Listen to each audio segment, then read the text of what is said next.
No, for me, it's more like the short-term cash savings, which I hold. I'm now thinking of just holding that in gold rather than cash. So I would suspect that, and that's why I said this barbell strategy. You want some cash. I've got some cash. Yeah. You want to keep some cash, because if just play the probabilities out. I think what's happening today is the backdoor window for the funding mechanism for the US is doing is essentially choosing who they're going to save in Europe and otherwise, because they don't want China. China's using that currency as a weapon against the US too. Mm-hmm. And so they're cutting people off from that system and choosing who to save. So the whole saving Credit Suisse or brokering that deal, right, and is a backdoor funding mechanism to which institutions they're going to save, which ones they're going to let fail. Hold on, that makes me think Nord Stream was cutting somebody out of that system. So a lot of these things are this game is a geopolitical game now. This is how to, and it has been for a long time. Okay, can we talk about AI? Yeah. That's a lot to take in. I see the world differently from 45 minutes to an hour ago. I get it a lot more. Is that helpful to you? Pardon? You're going to say, yeah, no, I already got that. Mate. No, I was distracted. Danny always gets everything. Okay, let's talk about AI. I find AI fascinating. Danny every day is showing me new cool stuff. Today he showed me something. You know how like when a rapper releases a new album, if they have a guest appearance from a famous rapper, that can be career making. Yeah.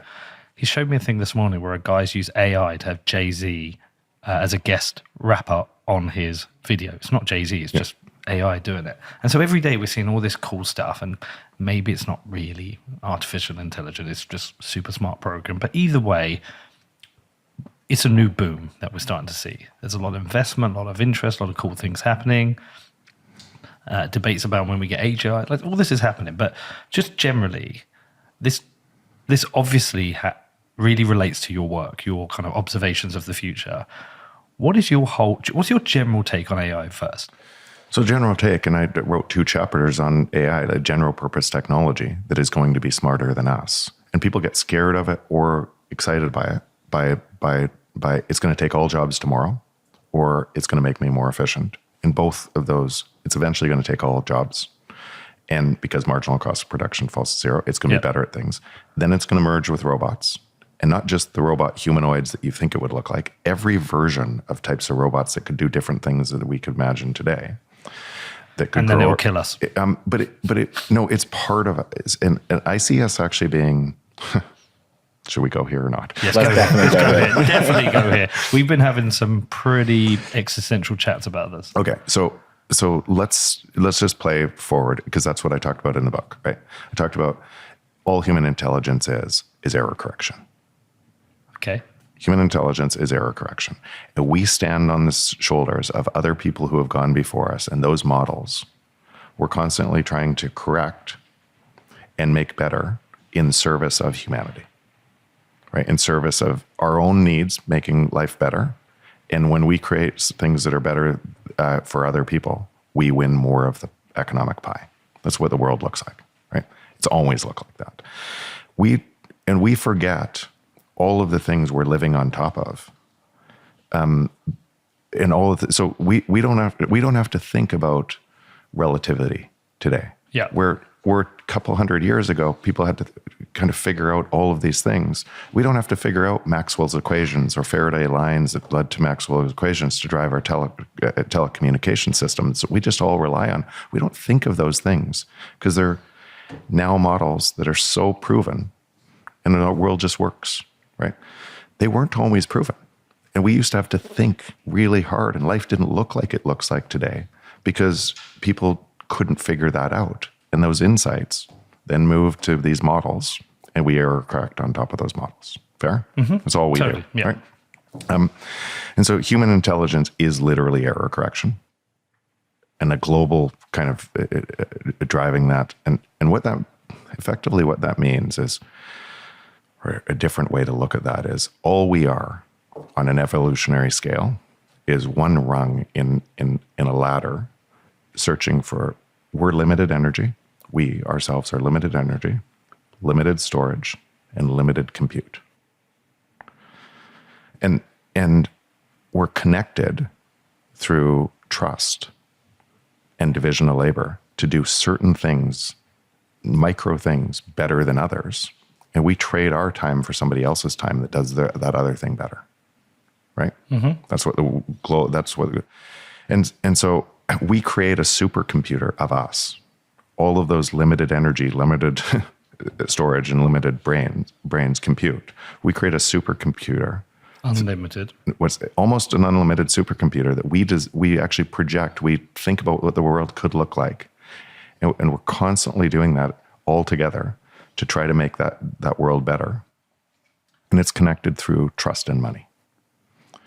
And then what ends up happening in that is, for a long time, the bigger the cities, the bigger the supercompute, right? So more people race to the cities. And you could see a power law in a smaller town had less supercompute, and a tiny town had very little compute, so not much happened there, right? And you could see that create that power law. And if you run the counterfactual to that, right? What about where broken money in a big city? What does it look like in Mexico City? Do you have that same type of innovation coming out of that, or do people not trust each other as much, right? And what you can see is or take a different city that has kind of had currency failure, and there's not a trust. You break the bonds of the supercomputer, right? So you can see that now when I say that limited energy, limited storage, and limited compute, now take giant waves of prosperity for humanity or phase transitions for humanity.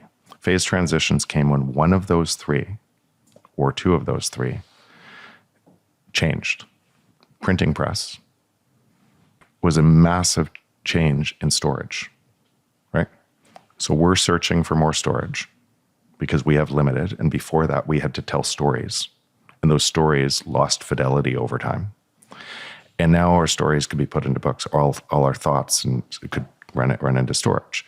And when there's more storage and more brains connected to that storage, you have more compute, right? And you have this massive innovation that happens as a result of it. Look at the UK. UK against that same thing, or the British Empire, was created by a higher form of energy, coal, against that storage and compute.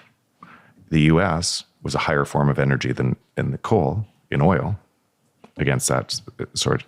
And that function has essentially made us and driven limited storage, limited compute, limited energy, limited storage, limited compute. That is who we are, on an ever-ending journey to find more energy, more storage, more compute.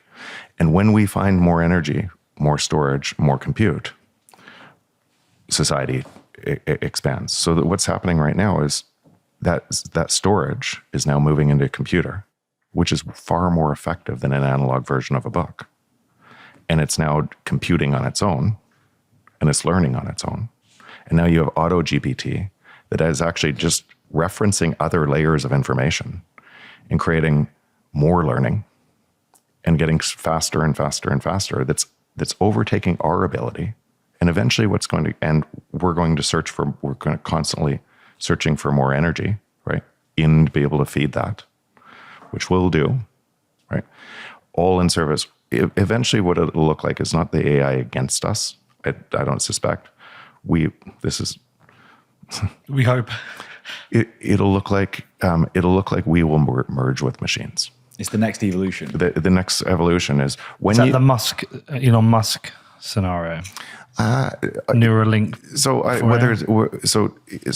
From the existing system, that AI will be used against you. You will be a slave in the system because it'll be consolidated up to whether it's government, whether it's Elon Musk, in fact, anybody who is not in favor of prices falling to the marginal cost of production, kind of driving Bitcoin, anybody who's in favor of of essentially stopping prices from falling is essentially saying, I'm voting to centralize all power in somebody's hands. Right. Right. Okay. That's what they're doing, unintentionally maybe, but they're voting to essentially. I'd believe that we should steal money at an increasing rate to be able to transfer it to somebody's hands. Even if you just said, think about the system. You have financial regulation to protect you from a system designed to steal your money. Yeah. How could that go wrong? I mean, the thing I can't picture, Jeff, though, is what this all looks like. That's the difficulty. In a world where AI does start replacing a lot of jobs, like significantly, and at an accelerated rate. But even if we had a fall in the marginal cost of production, how does society function? What do people do with their time? How do they have enough? So I think in 1920, it was 1923 that Keynes wrote Economic Possibilities of Our Grandchildren. Whenever that was, maybe Danny take a look at what date that was written. He's going to ask ChatGPT. Yeah. But in writing that, he predicted, and this is where he got this thing totally wrong. He predicted the trend properly about where technology was going, but he didn't predict what human nature would do to money. So he predicted the global average working week would be 10 hours a week in 2020. What's happened? And so what would happen if you let prices fall? People would have more than they have today without the time and the jobs.